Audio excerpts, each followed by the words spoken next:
Ito ang mainit na balita na siyang dapat malaman ng taong bayan at tila usap-usapan ngayon sa mundo ng social media matapos ngang magbida-bida at manguna upang patalsikin sa pwesto si Vice President Sara Duterte di umano'y binansagang Dilima 2.0 na si Congressman Jinky Luistro posibleng di umanong matanggalan ng lisensya at masibak sa pwesto bilang chairman ng House Committee on Justice na siyang nangunguna sa pagsusulong na mapatasik sa pwesto si VP Sara Duterte at dating COMELEC and COA Commissioner na si Attorney Rowena Guanzon. May malaking pasabog na siyang gigimbal umano kay Luistro at sa buong Kongreso. Ano kaya ito? Ating alamin. Pero bago tayo magpatuloy, kung bago ka pa lang sa aking channel ay huwag mo nang kalimutang mag-like, comment at mag-subscribe para lagi kang updated sa mga susunod nating video. Tila sadyang totoo nga talaga ang kasabihan na digital talaga ang karma matapos ngang umalinga sa umuli ang tinatagong baho ng kongresistang si Jinky Luistro at kumakalat muli sa mundo ng social media ang isang video nito kung saan hindi nga makapaniwala ang marami sa ating mga kababayan na tila proud pa raw ang naturang kongresista na isiwalat sa publiko na itinago nito ang kaniyang asawa na nasasangkot sa kasong panggahasa. Kaya naman komento nga ng marami sa ating mga kababayan ay tila malinaw raw itong isang obstruction of justice kaya dapat lamang umano itong kasuhan at tanggalan ng lisensya dahil sa kinakaharap nitong controversial na issue. Ayon pa sa kumpirmadong balita source online, Guanzon hinamon ang Integrated Bar of the Philippines na imbestigahan si Kong Jervy Luistro sa kaniyang bagong programa sa SMNI kasama si Miss Cathy Binag. Hinamon ni dating COMELEC at COA Commissioner na si Attorney Rowena Guanzon ang Integrated Bar of the Philippines na magsagawa ng imbestigasyon laban kay Batangas Representative Jervy Luistro kaugnay ng kontrobersiyang kinakasangkutan ni Luistro matapos umanong aminin nito na itinago niya ang kaniyang asawa na nahaharap sa kasong paghahasa. Sa naturang programa, diretsahang kinwestiyon ni Guanzon kung bakit wala pang aksyon ang IBP sa naturang usapin. Nabanggit ni Guanzon ang umano'y usapin ng legal fees na may kaugnayan sa kasong hinawakan ng law office ni Attorney Manasseh Carpio, asawa ni VP Sara Duterte. Ang mga pahayag ni Guanzon ay lumabas sa gitna ng umiinit na diskurso sa politika at batas, lalo na't si Representative Luistro ang kasalukuyang chairperson ng House Committee on Justice na humahawak sa mga pagdinig kaugnay ng impeachment complaints laban kay VP Sara. Anong masasabi nyo dito mga kababayan? At para sa buong detalye ng balita, narito't panoorin pa natin ang full video. Ito pag-usapan natin itong impeachment ni VP Sara. Nako, siya naman ang ginigisa. Inalmahan ni Vice President Sara Duterte ang paghiling sa House Justice Committee na ipasabina ang kanyang financial records at iba pa kaugnay ng pagdinig sa impeachment complaints laban sa kanya. Sabi ng bise, patunay raw ito na walang sapat na ebidensya para isulong ang impeachment case laban sa kanya. Giit ni Duterte, hindi pwedeng magsagawa ang komite ng investigasyon para lang maghanap ng ebidensyang susuporta sa mga alegasyon. Bagay na maituturing daw na isa na namang fishing expedition. Yon, kasi ganito yan. Gustong pabuksan itong bank accounts ni VP Sara in connection with the impeachment. Sabi ni VP Sara, wala kayong ebidensya. Diba? So in short, paano pumasa? Paano nagkaroon ng substance yung reklamo nyong impeachment? Pabubuksan nyo. Dapat yun, meron na kayong ebidensya na ganito ang laman. Ganito ang pera ni VP Sara, ganito, ganyan, ganyan. Hindi mo kukuhanin sa akin. Bakit sa akin mo kukuhanin yung ebidensyang kakailanganin nyo? Nagigets po? Ang tawag dyan, fishing expedition or, may nga sabi ko, pambira, ang laki na ng problema natin sa gera. Itong mga congressman, ang inaatubag, mangisda pa. Itong mga congressman, ang inaatupag, yung impeachment ni VP Sara, hindi na nga masolusyonan tong problema sa langis.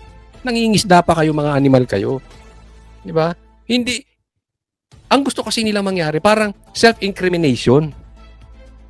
Yung ebidensya nila, galing sa akin. Dapat sa akin, taka ba kayo?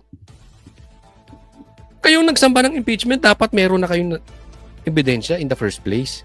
Yun po ang punto ni BP Sara. Na tama naman. At alam naman ng mga abogado yan. Si Akbayan Party List Representative Chel Jokno ang humiling ng pagpapasabpina ng financial records ng bise. Yan naman, sabi na natin. Alam na natin si Joke. Game plan. Alam mo yung pagpapabukas ng bank account? Kaninong game plan yan? Trilyanis na trilyanis. Dilaw na dilaw. Kain suka na kain suka. Di ba? Alam na natin yung tugtugin na yan eh. Pero in short, wala talaga silang matibay na ebidensya sa Duterte. Alam mo kung anong style dito? Huwag na tayong maglokohan. This is just harassment. Ang punto dito, babuyin si Sara. Yan lang yun. Gisahin. Patagalin. Banatan. Alam nila, malaki chance na hindi naman mananalo tong impeachment pagdating sa Senado. Malaki chance, okay? Hindi ko sinasabing hindi mananalo yung impeachment sa Senado, pero malaki chance. Pero ang totoong laban ng impeachment, gisahin dyan. Para bumaho si Sara, para pagdating, baka akala nila, matatalo na nila si Sara. And si Sara is the person to beat sa presidency sa 2028. Alam nyo, kahit pabahuin nyo ng pabahuin si Sara, hindi nyo matatalo. Alam nyo kung bakit? Kumakapit kayo sa sobrang baho. Naiintindihan nyo? Kayong dilawan, sabihin na nating mapabaho nyo si Sara ng todo. Pero kita ng taong bayan, kumakapit kayo sa sobrang baho. So yan, sira ang credibility nyo dyan. So, in short, si Sara pa rin naman nanalo. Coach Oli, ang importante bumaho si Sara para si Lenny tumaas. Malakas pa si Sara. Hindi. Maniwala kayo. Unless mapatay si Sara ang magiging presidente sa 2028. Except kung si Garcia nakaupo. Walang imposible kay Garcia. At Garcia, pati ikaw, tumanggap ng maleta, di umano. May video po. Sinabi po yan ng mga Marines. 2 beses kang tumanggap ng maleta. Una, 2 maleta tinanggap mo before the election. Parang down payment, ha?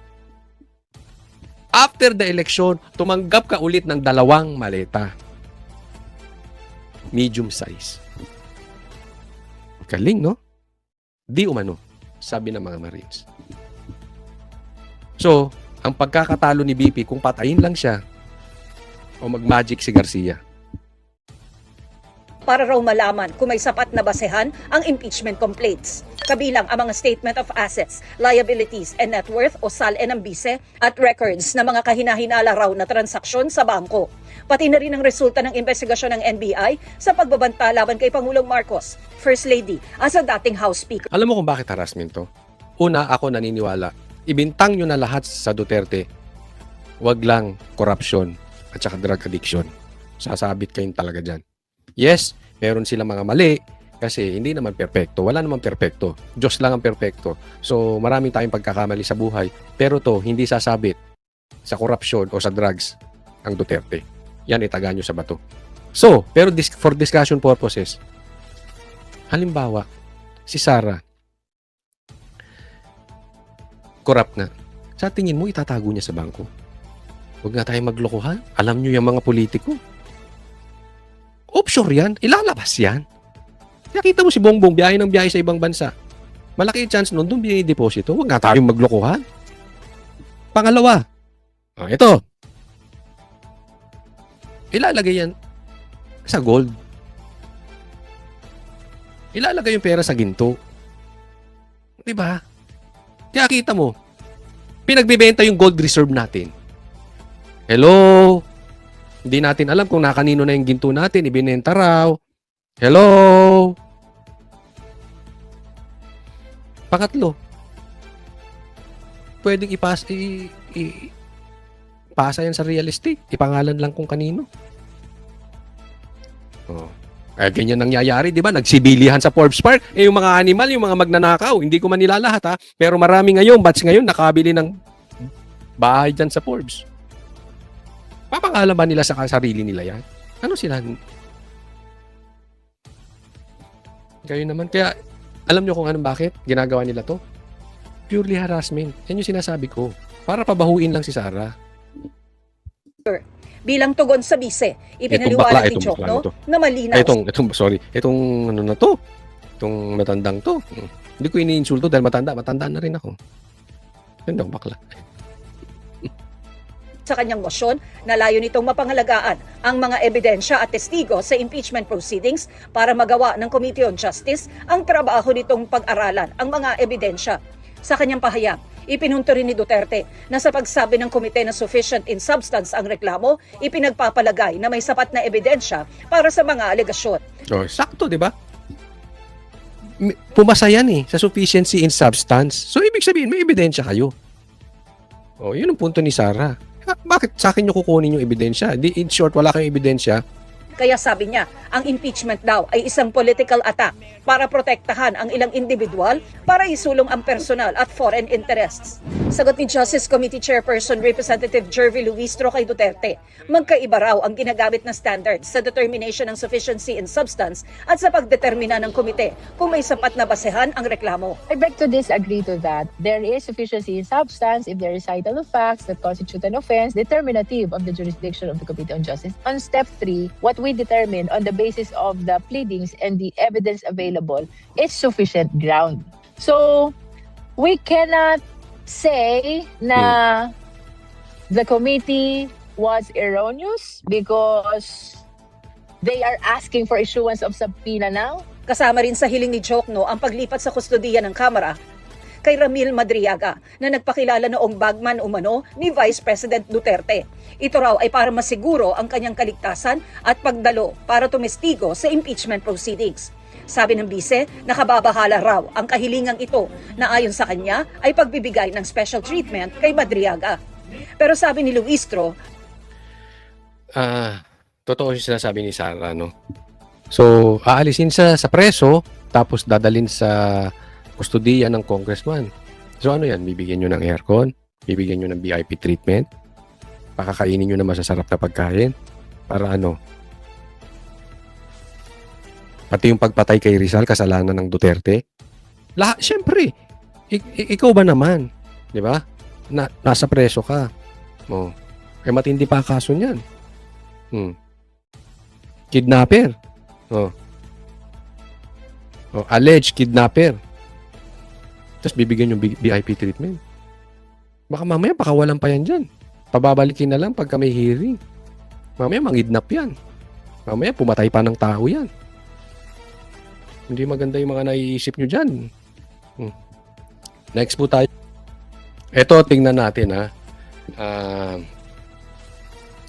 si Marcos, ito si Bongbong Marcos at isang bayarang vlogger. Sinabi niya sa una speech niya, mahiya naman kayo. So, ang dami niya napaniwala doon. So, ang taas ng expectations. Tapos, as time went by, nakikita nyo na parang lukewarm na siya yung administrasyon na Kapansin-pansin umano ang paglamig ng administrasyon sa investigasyon sa flood control projects. Ayon sa political analyst na si Professor Dennis Coronacion, mula sa pagiging masigasig nito sa paghahabol ng mga sangkot sa anomalya, kung titignan ngayon, hindi lubusang natupad ni Pangulong Ferdinand Marcos Jr. ang kanyang pangako na may makukulong na malalaking personalidad na sangkot sa anomalya.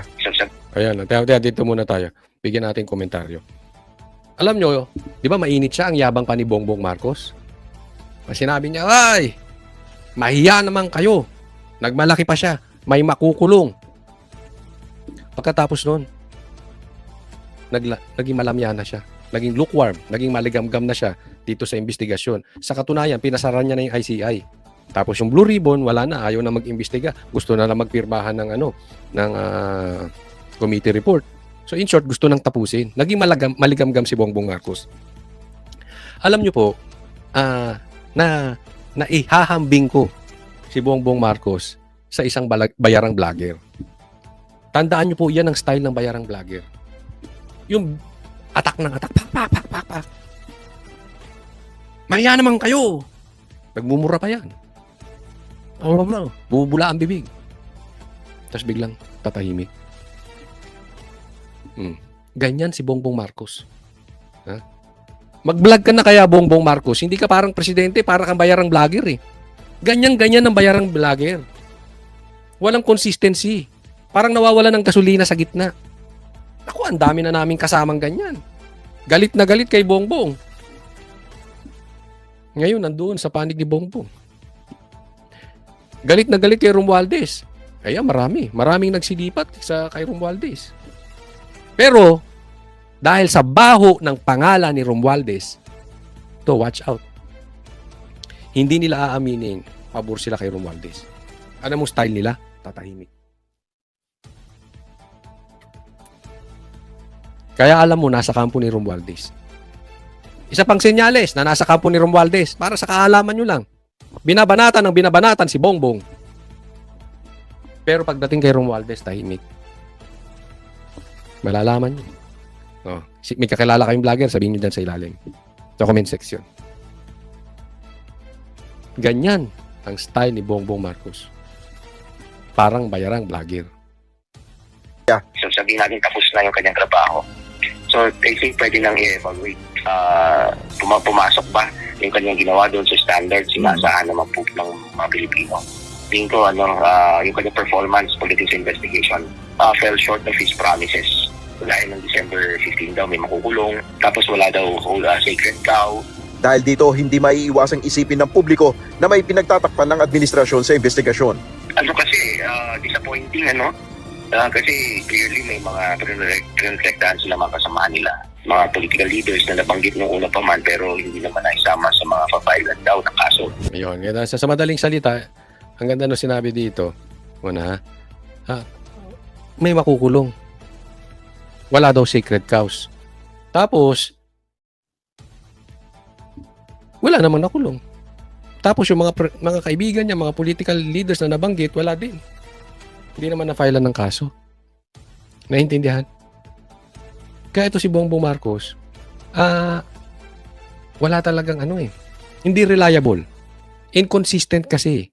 No, yan pa naman sa isang tao ang very important. Diba kung kayo magnenegosyo or meron kayong gustong katrabaho, you want a reliable person. Si kay Bongbong wala. May pamahiya-hiya kayo, no sacred cows. Asan na? Asan na? Puntang natin. Diba? Hinarang na ni Boying, hinarang na ni Lacson, hinarang na ni Soto, wala na naimbestigahan sa ICI, wala na, tapos na. Malakas po ang trolls ng ng gobyerno ngayon. Siguro alam nyo naman. Eto pa. Yung media. May nabanggit sa amin. Lalabas din yun sa interview. Pati media. Nabibigyan. Walaan nyo. Malaking media. Kayo, alagay nyo sino. Sino yung bayarang media? Nakatanggap din ng maleta. Ito pag-usapan natin dahil exciting po ito.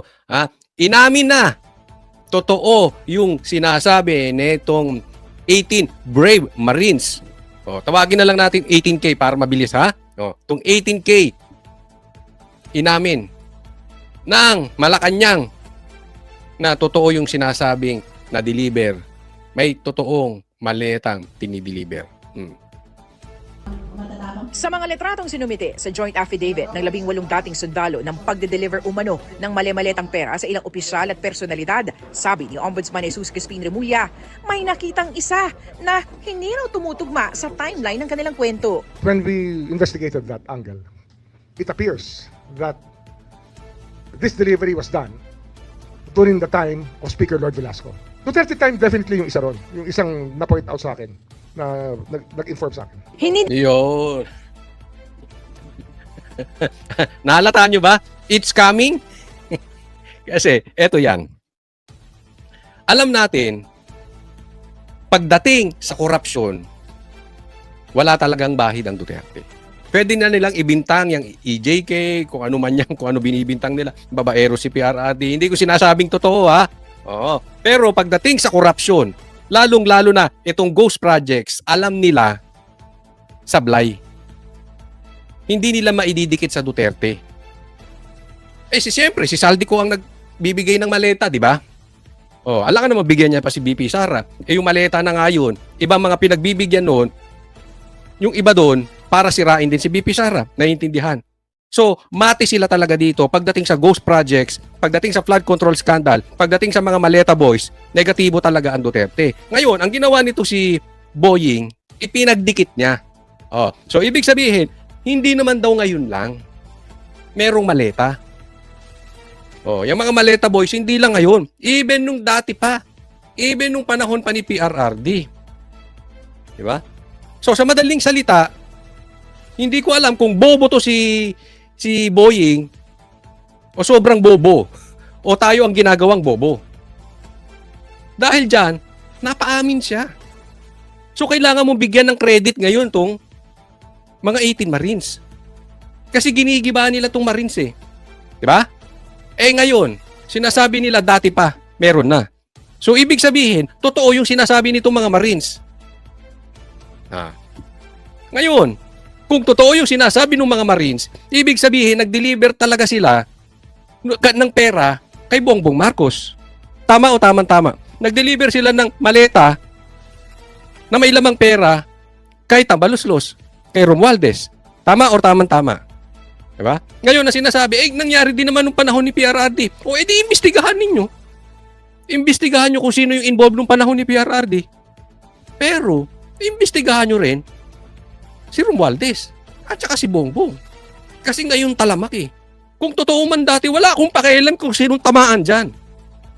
Kung totoo yung sinasabi mo, imbestigahan nyo. Kung gusto nyo, electric chair nyo pa eh. Di ba? Ako, positive ako dyan. Na negative ang Duterte dyan. Nagigets nyo? Baka yung tao sa ilalim. We don't know. Hindi ko sinasabing totoo. Di ba? Pero mas lalo mong imbestigahan, Boying. Di ba? Ikaw ang nakaupo ngayong ombudsman. Eh di lalo mong imbestigahan dahil alam mo pala malawakan dati pa eh. All the more na hindi mo dapat iwasan. Dapat mas pinapatawag mo yung mga Marines pero hindi sila iimbestigahan mo. Iimbestigahan mo yung deliveries ng maleta. Dahil sinabi mo, totoo yung maleta. Sinabi mo, totoo yung deliveries ng maleta. Yun ang imbestigahan. Yari ka dyan, Boying. Nadali ka dyan sa mga yung kadaldalan mo. Tinukoy ni Remulla kung alin sa mga litrato ito. Pero ayon sa kanya, noon pa lang may indikasyon na may tila may pagmamanipula sa kwento. What you see here is really a manipulation of facts to make it appear that that was that. But actually, they were playing with timelines. And this is one timeline that they played with, that this happened before the term of President Marcos. Naupong speaker si dating Congressman Lord Alan Velasco mula October 2020 hanggang sa matapos ang termino ni dating Pangulong Rodrigo Duterte. It's a very reliable person telling me. Kakabanan, dito muna tayo. Okay, so ang palusot niya, ito daw mga Marines, hindi reliable pagdating sa timeline. Ang lusot niya, dati, o di imbestigahan mo si Velasco kung gusto ninyo. Diba? Pero imbestigahan nyo rin si Bongbong Marcos saka si Romualdez. Hindi kayo dapat double standard. That picture was taken before, during the time that Lord Velasco was still the Speaker of the House. So there was a delivery of money already at that time. Tinukoy naman ni Remulla si dating Congressman Mike Defensor na nasa likod umano ng litrato at kwento. Pero may isa pa umanong mambabatas na sumususog nito. I have reason to believe that Mike Defensor was called to task already by people concerned with that picture that was shown. He was instrumental in putting together the affidavit. I think we all know that. He's not denying it anyway. Meron na lumapit kay Mike Defensor tungkol sa picture na yun. Sige, tanungin niyo siya kung sino yun. He might want to tell you. Congress. Member of Congress. Kinukuha pa So dito tayo, papasokin muna natin dito. Yung intel daw niya, sinasabi na nung panahon pa ni Velasco yon, no? Hindi kaya yung intel nito si Boying intelligence kaya talaga o stupidity? Hindi ko alam, parang kung saan-saan nila pinupulot yung mga intel nila eh. Di ba? Parang sayang ang bayad ng taong bayan. Pero itong sinasabi niya, na patungkol dito kay Defensor, na nilapitan na daw siya ng congressman. Tapos, ipinapasa niya pa. Ang tawag ko dito sa ganitong style, lagi niyong tatandaan, paduda style. Hindi niya dediretsuhin, pero pipitikin niya sa media. Mahilig si Boying sa ganyan, yung mga paduda style. pipitikin niya sa media para yung tao mag-iisip, ay oo, kinausap nga ng congressman si Defensor. Gusto nyo tanongin nyo sa kanya. Ang daming kumakausap. Dating congressman yan. Hindi natural, maraming kumakausap sa kanya. Diba? Ngayon, kung ang usapin dito, si Defensor daw ang parang naging instrumento nito. Alam mo, hindi na issue kung sino instrumento niyan. Malay mo, ako instrumento niyan. Diba? Malay mo. Ako nagdikit-dikit dito sa mga Marines. And so what? Kung ang instrumento niyan, si Defensor. Kung ang instrumento niyan, si Baligod. Kung ang instrumento niyan, si Topacio. Kung ang instrumento niyan, si Lapu-Lapu. Wala na tayong pakialam doon. Ang imbestigahan mo, hindi yung instrumento. Ang imbestigahan mo, yung maletang nawawala. Yung laman ng maleta. Meron pa ako narinig. Hindi ko na sasabihin kung sino nagsabi sa akin. Basta read between the lines na lang. Yung maletang binibigay na Rimowa daw, peke. Peke. 999. Medium size, 999. Baka mamaya buy one take one pa yung animal na yun. Kasi may Pero grabe laman ng pera, ha? Hindi ko na maalala kung nasa 40, 50, 60 o 80 million bawat maleta. Malupit. Huwag nga tayo magkaano-ano dyan, Boying. Ha? Meron din ako nadinig kay Boying. Mamaya sasabihin natin. Kinukuha pa namin ang panig ni Defensor at ni Attorney Levy Baligod ukol sa mga sinabi ni Remulla. Pero dati nang sinabi ni Defensor na wala siyang kinalaman sa affidavit, bagamat inaming tumutulong siya sa 18 dating sundalo. Maglalabas na raw ng sabina ang ombudsman laban sa 18 dating sundalo oras na makapagsumite ang mga ito ng individual nila mga affidavit. Dito, mas matatanong raw isa-isa ang mga nagpakilalang security aid tungkol sa mga detalye ng kanilang deliveries. Lilinawin lang natin kasi ang hinahabol natin dito yung kamalian pa rin. The act itself is still what we are after. Bakit galit ka? Ba't galit ka? Hindi, bakit gusto mong patawag? Ha? Bakit gusto mong patawag tapos isa-isa? Ano ba yan? I-date mo ba sila? Bakit hindi kailangan? Ito nga na, itanong ko sa isang abogado, ha? Magaling tong abogado. Kailangan bang affidavit? Pag may sinabmit na reklamo o notaryo, kailangan iwahiwalay? First time ba mangyayari ito? Hindi naman tao. Madalas naman daw mangyari. Tinanong ko, bakit hingi ng hingi ito si Boying? Diba?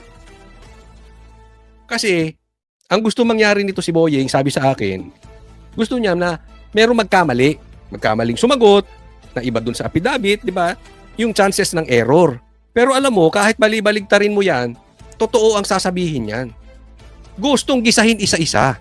Sa madaling salita, ang talagang gigisahin, yung nagre-reklamo. Hindi yung maleta. Yan ang motibo nito. Alam mo, may napagtanungan ako, ha? Ito naman reliable person. Okay? Hindi ko nababanggitin kung sino siya. Napagtanungan ko, si Boying ba nabigyan ng maleta? Sige, sagot nyo kung ano. Sige, sa tingin nyo, nabigyan ba ito ng maleta? Alam nyo ang sagot sa akin? Eto. Hindi niya na kailangan mabigyan ng maleta. Bakit naman? Sobrang yaman ba yan? Nako! Alam mo doon? Doon sa ganon? Nako, binenta yung ganon? Ganon? Nagkagaanunan? Ganon. Dapat nga siya pa magbigay ng maleta. Oy, katapang style. Sabi ko, totoo ba yan? Hindi ako naniniwala. Hindi magagawa ng isang Remulla yan, sabi ko. Malinis ang budhi ng mga Remulla. May sagot sa akin. Bahala ka, tatanong-tanong ka, hindi ka maniniwala. Hindi, nadali na. Ba't ako nagtanong? Kasi sabi ko, malinis yung Remulla. Oo. Wala yan tungkol doon sa yung malaking wala. Malabo. So, ewan ko kayo, naniniwala kayo doon sa pinagtanungan ko. Hindi ako naniniwala. Kaya yung reliable person na yun, hindi na reliable. Kaya naman anong masasabi mo sa balitang ito? Kung mayroon kang hinaing at komento ay mag-comment ka lamang sa ibaba ng videong ito. Maraming salamat.